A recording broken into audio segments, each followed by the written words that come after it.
Happy Tuesday, everybody. I'm KHOU 11 meteorologist Pat Cavlin here with a look at your forecasts. The headlines really have not changed much. More record warmth on the way here as we go through the next few days. Remember, our high temperature at this point in November should be in the low 70s.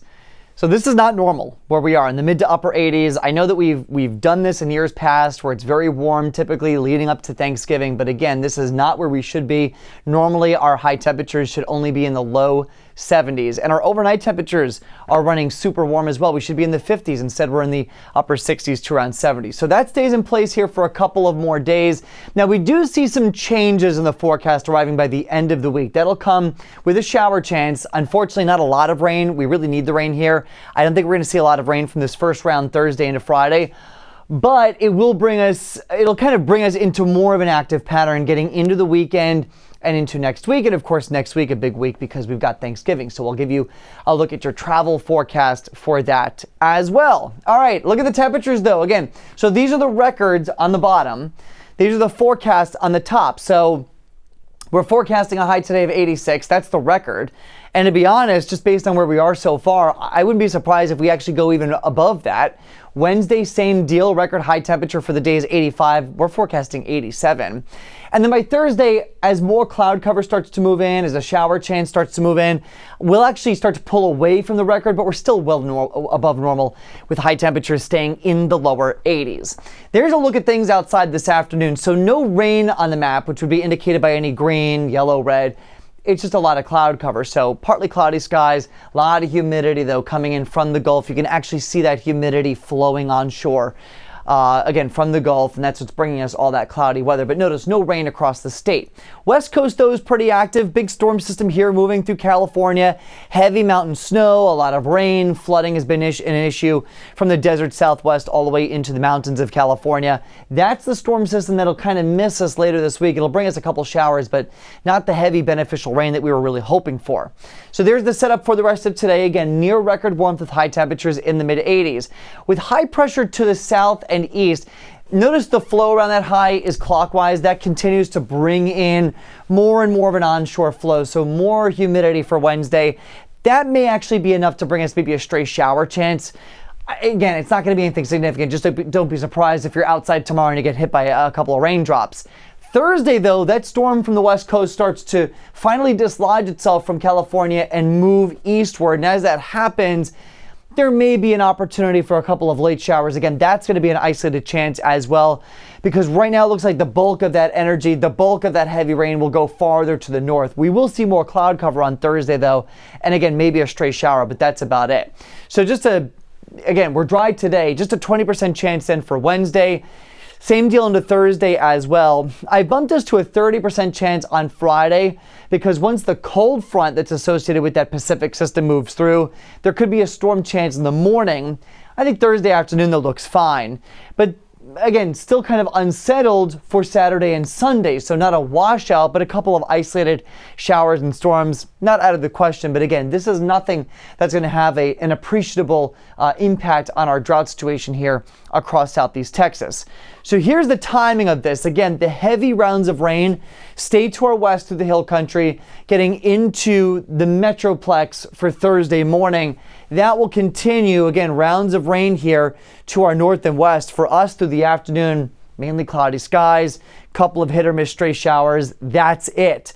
Getting into Friday morning, this is what I was talking about. Maybe a couple of gusty storms as that front pushes through, but then that's it, and then that'll clear us out by Friday afternoon. Friday evening actually looks pretty decent here across the area. So there's storm number one. Again, most of that passes to the north. It's just a shower chance for us here at home. We may see a couple of other showers and storms in the in-between at the coast, but number two, our second storm system comes in from the west coast early next week, and that bears a little more significant because that's obviously a big travel week for us. So Thanksgiving week, that's our chance for another couple of rounds of rain here. Right now, this storm system looks to travel a little farther south than the one for Thursday, and so our rain chances look better. We'll see what happens. It's still about a week away. So again, before we can give you a solid answer on that, a lot of things may change. So there's the travel forecast. This is your first look at your travel forecast for next week. And again, subject to change, but this is Monday. East Coast looks good. Again, we'll be watching that storm as it moves into Texas, and then West Coast looks good as well. Maybe another system coming in through the Pacific Northwest, but overall Tuesday looks good for the West Coast also.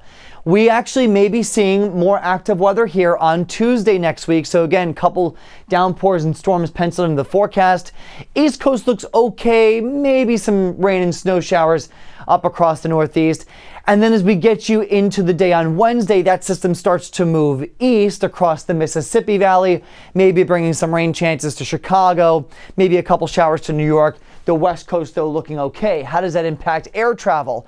Well, there might be some issues for us here in Houston on Monday as that storm system starts to move in. East Coast is fine, Chicago's fine, maybe a couple delays up towards Seattle as well. For Tuesday, I think we hang on to some delay potential here in Houston. Everyone else, though, across the nation looks fine.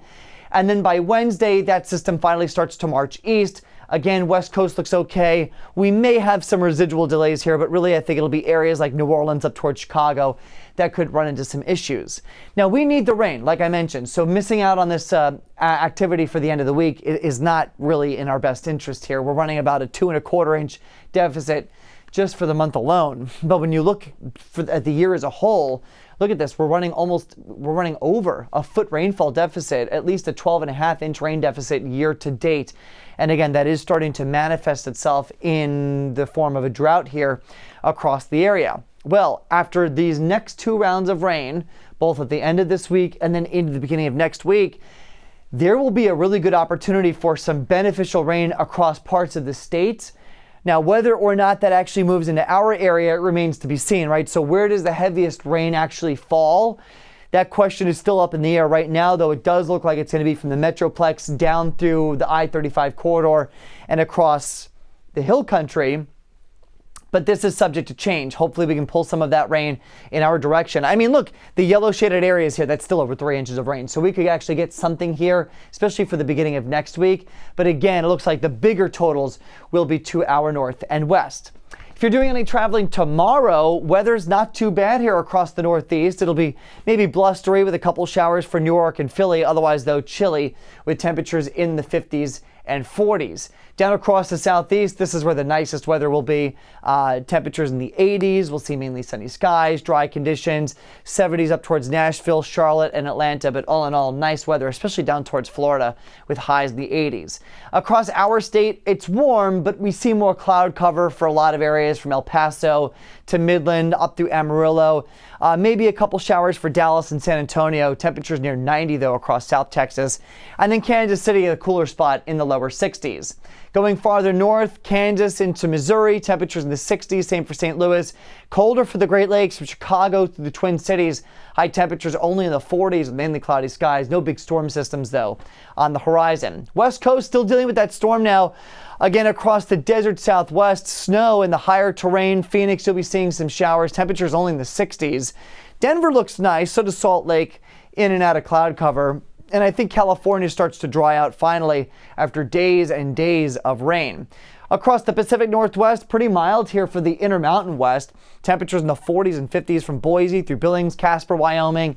And then across the Pacific Northwest, we're in the 50s from Medford through Seattle with dry weather, maybe some patchy fog, but that's pretty much it. Again, no major rain or snowmakers on the way for them.